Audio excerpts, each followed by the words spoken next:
저는 서울에 살고 있는 50대 주부입니다. 옛날 속담에 10손가락 깨물어 안 아픈 손가락이 없다는 말이 있는데 살다 보니 안 아픈 손가락은 없어도 덜 아픈 손가락, 더 아픈 손가락은 있는 것 같아요. 그러니 실컷 부려먹는 손가락 따로, 애지중지 아끼는 손가락이 따로 있다는 소리죠. 우리 남편은 시어머니의 가장 안 아픈 손가락인 것 같아요. 제일 많이 부려먹지만 아프지 않으니 그게 잘못된 일인 줄도 모르더라고요. 시어머니에게 아픈 손가락은 첫째 아들인 아주버님 뿐이거든요. 이남 일녀 중에 둘째로 태어난 남편은 참 무던한 사람입니다.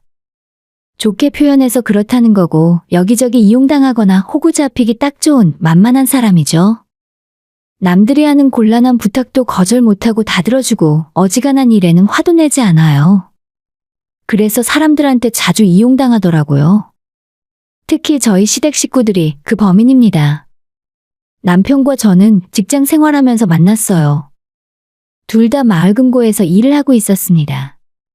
저는 일반 사원이었고 남편은 대리 직급을 달고 있었어요. 남편은 저희 지점에서 일을 가장 잘하는 사람이었고 이런저런 표창장도 많이 받는 사람이었어요. 이야기를 조금만 해봐도 정말 친절하고 다정한 사람인데 머리까지 좋다는 걸 금방 느낄 수 있었죠. 그런데 사람이 좀 무르다고 해야 하나요? 자기 실속을 참 못 차리는 사람이었습니다. 그때는 사귀기 전이었는데 저런 남자랑 결혼하는 여자는 평생 속 터지고 살겠다고 속으로만 생각했죠. 처음에는 그런 남편이 한심하게 느껴졌어요. 이런 남자와 만나고 결혼까지 하게 되는 사람이 제가 될 줄은 꿈에도 모르고 말이죠. 자꾸 보다 보니까 사람이 변함없이 한결같고 책임감이 엄청 강하더라고요. 저 좋다고 남편이 먼저 고백을 했고 그 뒤로 6개월 동안 퇴근 시간마다 지하철까지 저를 아무 말 없이 데려다 주었습니다. 저는 싫다 좋다 대답도 하지 않았는데 매일 하루도 빠짐없이 배웅해주는 그 모습을 보면서 못 이기는 척 연애를 시작하게 되었어요. 그리고 나서 2년 후에는 결혼까지 할 수 있었고요. 지금도 제 선택에 후회는 전혀 없어요. 이 남자가 결혼 후에도 전혀 변하는 거 없이 한결같았으니까요. 집이랑 회사밖에 모르고 단 한 번도 사생활로 속을 썩히지 않는 모범생 그 자체였죠. 그런데 몇 해 전 25년 넘게 일을 했던 곳에서 하루아침에 구조조정을 당해버렸고 남편은 한평생 젊음을 다 바쳤던 직장을 잃게 되었습니다. 남편이 고졸 출신이었는데 주변에서는 다들 고졸 학력으로 이 정도까지 오래 버티고 올라간 것만 해도 대단하다는 평가였어요. 남들보다 일도 잘하고 실적이 좋았으니 그럴 수 있었겠지만 결국 고졸이라 지점장까지 올라가지도 못하고 구조조정에 칼질을 당해버렸습니다. 사실 저희 남편이 공부는 시댁 집안에서 제일 잘했습니다. 대학 나온 아주버님보다 더 잘했어요. 고등학교 때까지 반에서 1등은 거의 따놓은 당상이고 전교에서 항상 한 자릿수 안에서 놀았다고 해요. 당시에 학력고사 성적으로 고려대까지 합격해서 등록금만 내면 갈 수 있었지만 결국 입학은 하지 못했습니다. 바로 시부모님의 고집 때문이었죠. 장손이 잘 되어야 집안이 제대로 서는 법이다. 당시 아주버님은 지방 국립대를 다니고 있었는데 큰아들보다 둘째 아들이 더 좋은 대학에 합격을 하자 큰아들 길을 죽인다며 남편의 대학 진학을 포기시켰어요. 물론 시댁 집안에 돈이 부족했기 때문에 두 아들의 등록금을 전부 부담할 수 없었던 이유가 가장 크기도 했습니다. 그때는 지금처럼 나라에서 학자금 대출 편하게 받고 대학 공부할 수 있던 시절도 아니고 돈 없는 집에서는 소 팔고 땅 팔아서 겨우겨우 자식 대학 보냈었기 때문에 아들을 둘이나 대학 뒷바라지하는 건 힘들었겠죠. 그래도 한 가지 아쉬운 점은 굳이 딱 한 명만 대학을 보낼 수 있었으면 더 좋은 대학 들어간 우리 남편을 뒷바라지하는 게 맞지 않았을까 싶어요. 어머님 말씀대로 집안을 일으킬 사람이 대학 공부를 하는 게 맞다면 아주버님이 아니라 우리 남편이었어야죠. 그런데도 우리 남편은 어머님의 결정에 불만 한 번 갖지 않고 대학 진학을 포기한 채 20살 때 바로 군대로 가게 되었죠. 제가 이 이야기를 처음 들었을 때 어머님 너무하신 것 같다고 답답해했었는데 남편은 자기 엄마가 고생 정말 많이 했고 없는 살림의 아들 둘을 어떻게 대학에 보냈겠냐며 이해하더라고요. 돈이 없어 그런 거지 가난이 죄도 아니고 그게 어머님 탓도 아니래요. 자식 대학 못 보내는 어머님은 마음이 얼마나 아프셨겠냐며 자기는 괜찮다는데 부처님도 이런 제 남편을 보면 성불하라고 할 것 같습니다. 결국 대학 못 가고 바로 군대를 다녀온 남편은 20대 중반에 마을금고에 취직해서 반평생을 일만 하면서 살았죠. 그런 남편이 얼마 전 명예퇴직을 하던 때였어요. 우리 두 아이들은 그때 전부 고등학생이었고 큰애는 고3 수험생이라 한참 돈이 많이 들어가고 있었습니다. 그러니 남편은 퇴직 통보를 받고 나서도 집에 말도 못한 채 벙어리 냉가슴만 앓고 있었죠. 저한테까지 그 사실을 이야기하지 못하고 회사에서는 나가라고 투명인간 취급까지 받았으면서 어떻게든 버티고 있었던 모양이에요. 우연히 제가 알게 된 건 통장 정리하러 갔다가 저를 알아본 남편의 직장 동료에게 그 사실을 전해들었고 어찌나 속이 상했는지 모릅니다. 원래는 남편 얼굴까지 보고 오려고 했는데 아는 척 할 수 없을 것 같아서 그냥 돌아왔어요. 집까지 걸어오는 내내 미친 사람처럼 길바닥을 걸으며 엉엉 울었습니다.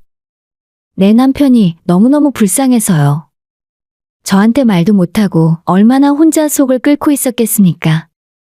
멀쩡한 사람을 책상 앞에 앉혀두고 아무런 업무도 주지 않은 채 스스로 알아서 그만둘 때만 기다리고 눈치만 주고 있었습니다. 평생 어디 아픈 곳 하나 없고 잔병치레 안 하는 남편이 밥도 잘 안 먹고 가끔 집에서 멍하게 있길래 어디 아픈가 생각했었죠. 그날 저녁 퇴근한 남편에게 바로 이야기했습니다. 당신도 나도 아직 젊잖아. 우리 애들도 거의 다 키웠고 모아놓은 돈도 좀 있어. 그리고 뭐라든지 먹고 살 길이 없을까? 택배하자. 당신이랑 나랑 같이 택배 배달해도 돈 꽤 많이 벌 수 있을 거야. 더 이상 그런 취급받으면서 책상 지키고 앉아있을 필요 없어. 내일 출근하면 당장 사표 쓰고 먼저 그만둔다고 해. 저는 남편이 기죽어 할까봐 일부러 더 큰 소리로 이야기했습니다. 실제로 뭐든지 할 자신이 있었고 애들도 거의 다 키워놨는데 남편이랑 같이 무슨 일을 하더라도 지금보다는 낫겠다는 생각이었죠. 그랬더니 그 말이 고마웠는지 남편이 제 손을 꽉 잡고 눈물까지 흘렸습니다. 저는 결혼하고 첫째 태어났을 때 이후로 남편이 우는 모습은 그날 처음 봤어요. 그동안 남편은 얼마나 커다란 짐을 자기 혼자 짊어지고 살았던 건지 짐작이 가질 않았습니다. 제가 둘째를 낳고 직장을 그만둔 이후로 10수년 동안 혼자 우리 식구를 책임지며 먹여 살려왔는데 한 번도 본인의 그런 처지를 불평한 적이 없는 사람입니다. 남편이 너무 가엾게 느껴져서 저도 똑같이 눈물이 나더라고요. 그리고 얼마 후 남편의 퇴직 소식을 들은 시어머니가 저희 집으로 올라오셨어요. 내가 들어보니 명예퇴직인가 하면 원래 받는 퇴직금에 좀 더 얹어서 준다며? 차라리 잘 됐다. 세상에 죽으라는 법은 없다니까. 저는 어머님이 무슨 소리를 하는지 이해를 할 수가 없었습니다. 안 그래도 큰애가 요즘 사업이 잘 안 풀리는 모양이야. 내가 좀 도와주고 싶어도 난 가진 게 하나도 없는 사람이잖아. 그래서 말이다, 형제 좋다는 게 뭐냐? 이참에 너희가 첫째 사업에 투자 좀 해주면 되겠네. 주변에 체면도 서고 안 그래? 저는 시어머니가 제 남편 명예퇴직했다고 걱정해서 한 걸음에 달려오신 줄 알았어요.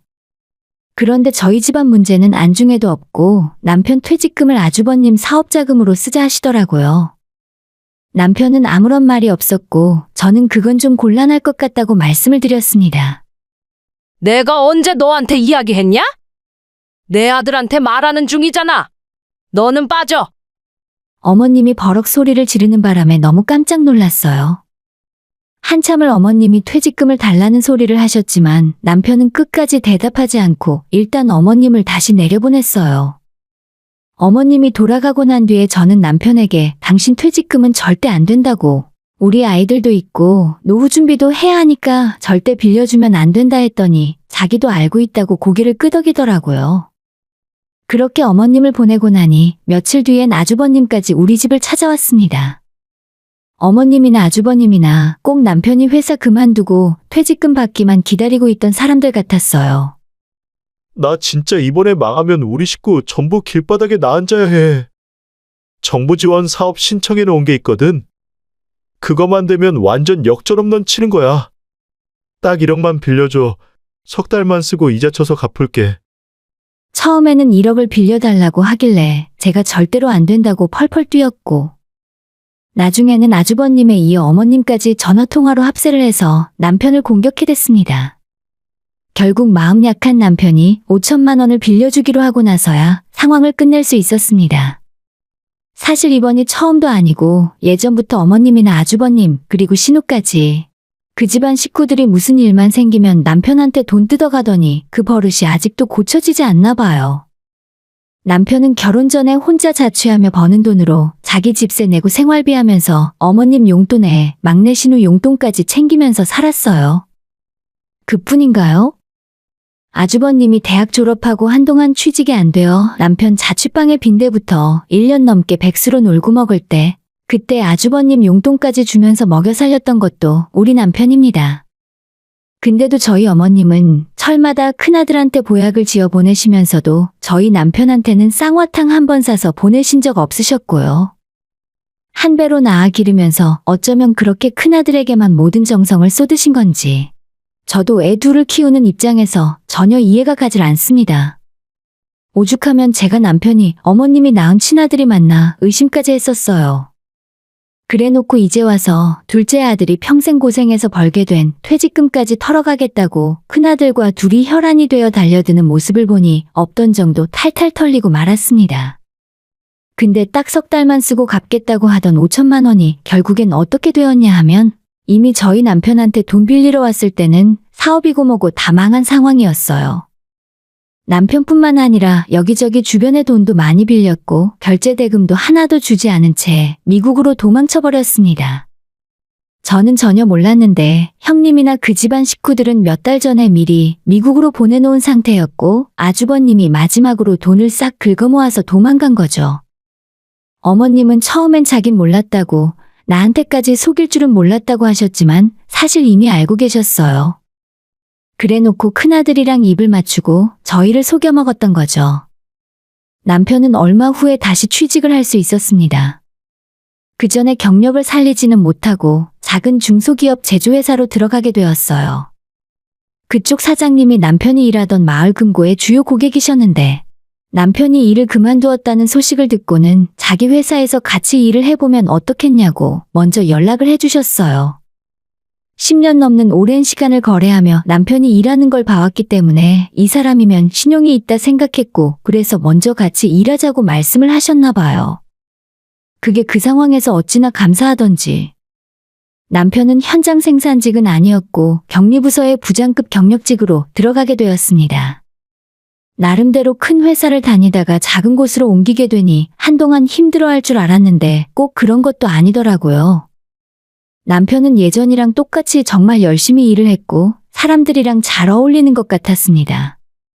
오히려 마을 금고 때보다 일하는 시간이 줄어드니 취미생활도 즐길 수 있었고 저와 보내는 시간도 더 늘어났어요.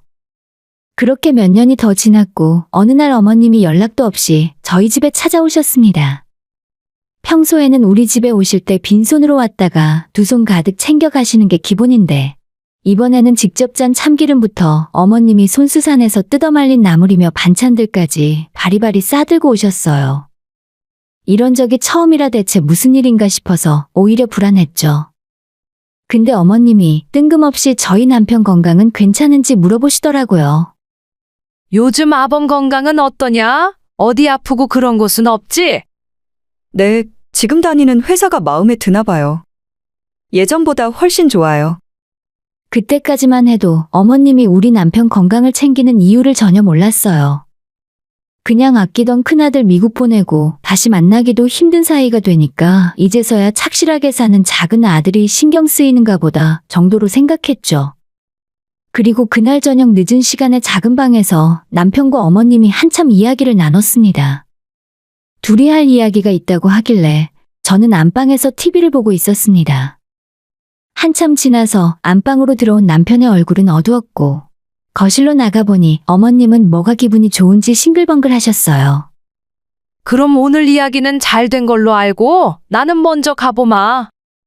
어머님은 짐을 챙겨 오시더니 그 늦은 시간에 집에 가겠다 하시더라고요. 지금 내려가시게요? 밤도 늦었는데 그냥 집에서 주무시고 가세요. 아니야. 나 가볼 곳도 있고 내일 아침에 볼 일도 있어. 다음에 또 놀러 올게. 다들 건강 조심해라. 그리고 어머님이 돌아가시고 난 뒤에 저는 남편에게 무슨 이야기를 했냐고 물었습니다. 하지만 남편은 별일 아니라 하고 입을 꾹 다문 채 아무 말도 하지 않았고요. 표정을 보면 분명히 심상치 않은 것 같았지만 남편에게 더는 물어볼 수가 없었죠. 제가 이 사건의 모든 내막을 알게 된 건 그로부터 며칠 뒤의 일이었어요. 아침부터 신우에게 전화가 왔고 보통 이런 일이 없었는데 무슨 일인가 싶었죠. 아가씨 웬일이에요? 아침부터 전화를 다 하고. 언니, 큰오빠 한국 들어온 거 알아요? 지금 서울에 있다는데 벌써 한국 들어온 지 1년도 넘었대 글쎄. 기가 막혀서 정말. 그동안 엄마가 집안 재산 다 팔아서 큰오빠 생활비 보내주고 있었다 하더라고. 작은 오빠랑 내가 보내주는 용돈도 전부 큰오빠 주머니로 들어가고 있었다니까.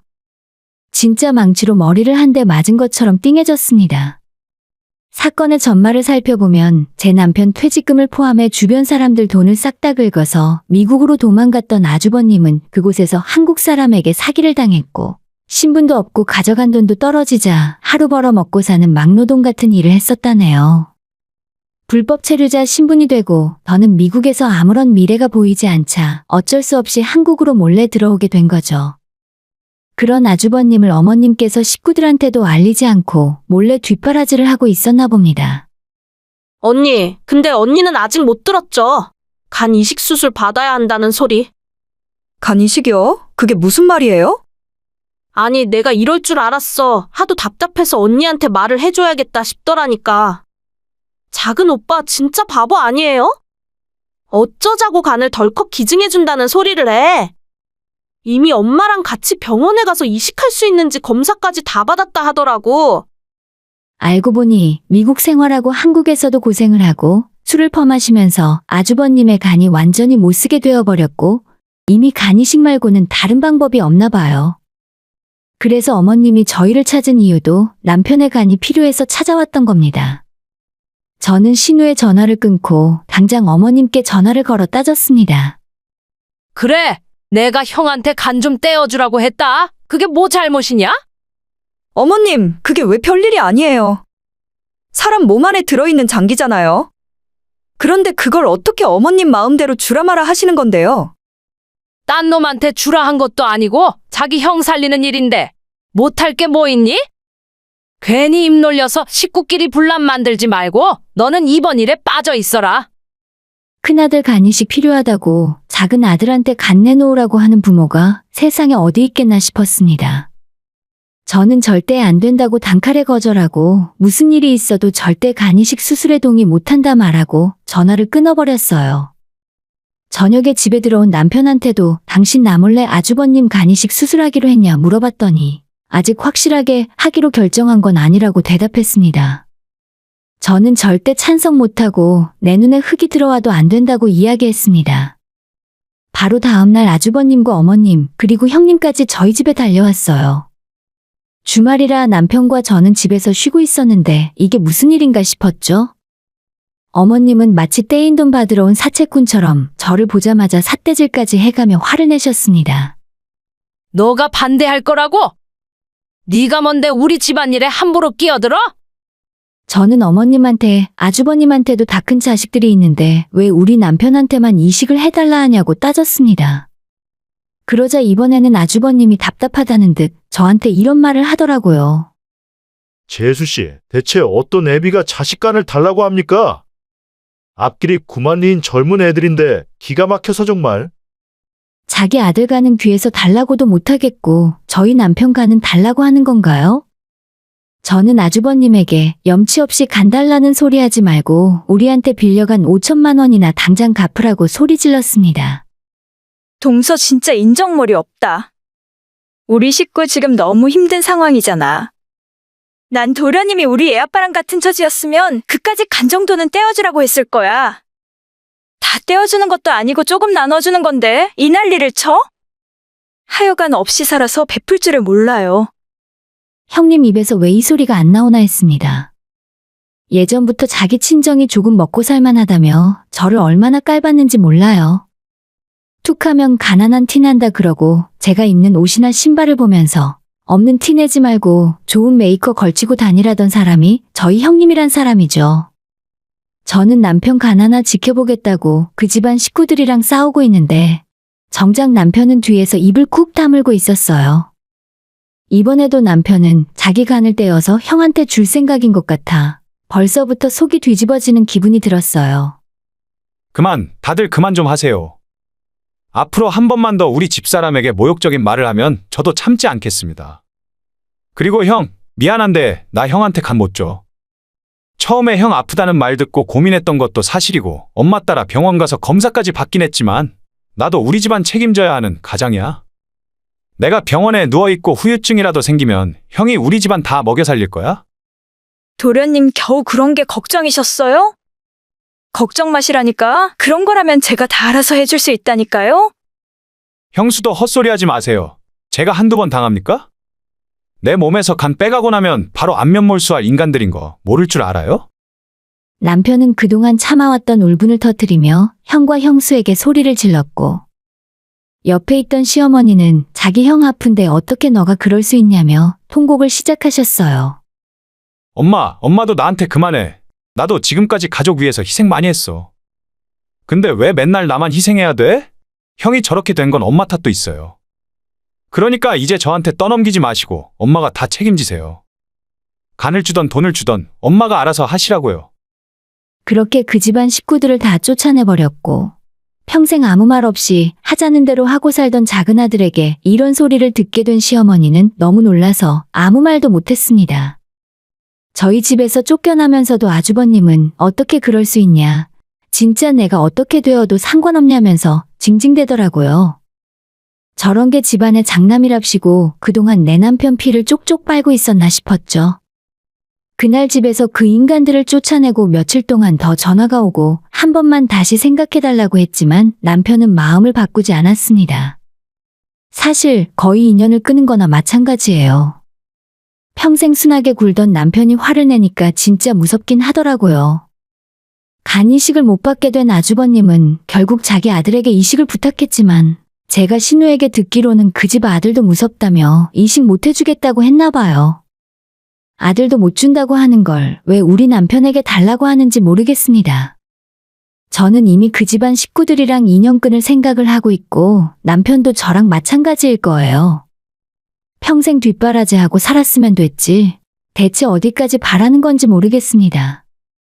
남편이 빌려준 5천만 원이나 민사소송을 걸든 압류를 걸든 해서 어떻게든 찾아오고 인연 끊어야겠어요. 오늘의 사연은 여기까지입니다. 구독과 좋아요, 알람 설정 부탁드려요. 다들 행복하시고 좋은 하루 되세요.